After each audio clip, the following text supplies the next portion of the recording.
Салам достор, назарыңыздарда Канат Аламбаев YouTube каналы.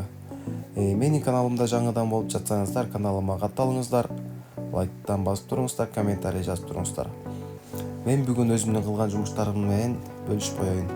Алгач мен сиздерге биринчи бир окуя айтып берейин. Бүгүн үйдө болгон окуядан. Мен үйдөн чыгып келатып, келинчегиме айтып калдым эле. Мен ушул малга чөп салып, кыгын чыгарып, сугарганымды эле видеого тартып YouTube'ма жүктөй берейин десем, келинчегим ошолорду мен кылайын, сен менин жумуштарымды кыл деп, ошондо видеолордун просмотру жакшы кетет депчи. Жок, кандай болуп кетти? Мен өзүмдүн жумушумду өзүм эле кылам дедим. Үйдөн апамдарга уят болбоймбу? Кошуналар көрсө не дейт? И так эле интернетте бүт эле ошон аялдардын жумуштарын кылып, ий душ жууп, кир жууп, төшөк салып, бир аз убакыт кое турсак төрөгөндөр эле калды деп тамашалап, өзүмдүн жумушумду өзүм эле кылам деп эшикке чыгып кетип, анан малга чөп салып аткан кербезим да.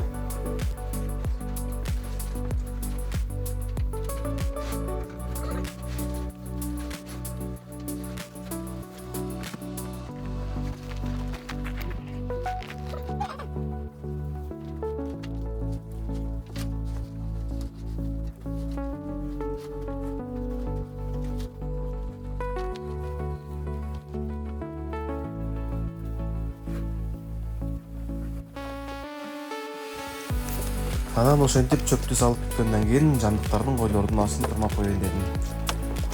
Астыларына чөптөрдү аябай түшүрүп тебелеп, буайраңызды беребиз.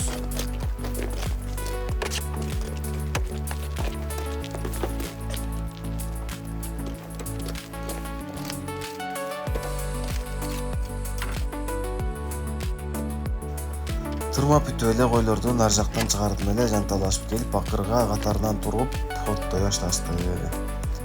Андан кийин койлордун астынан тырмап чыккан кык менен кашекти өзүнчө илгеп, өзүнчө бөлүп, кашегин өзүнчө кашекке, кыгын өзүнчө кыкка төгүп,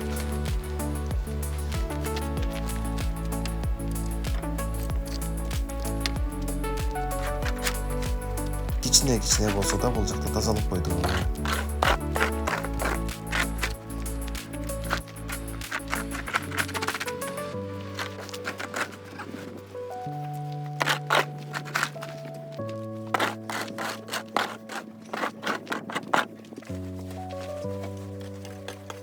Андан кийин бул жактагы кунажындардын астындагы кыктарын тазаладым.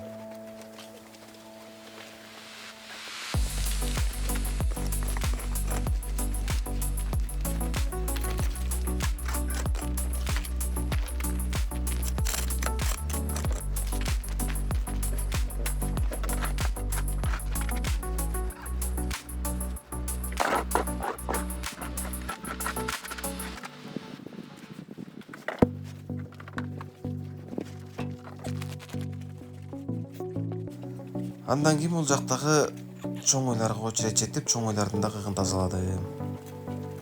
Ошону менен видеом соңуна чыкты достор. Видеом жаккан болсо лайк басыңыздар, комментарий жазыңыздар, каналга катталыңыздар.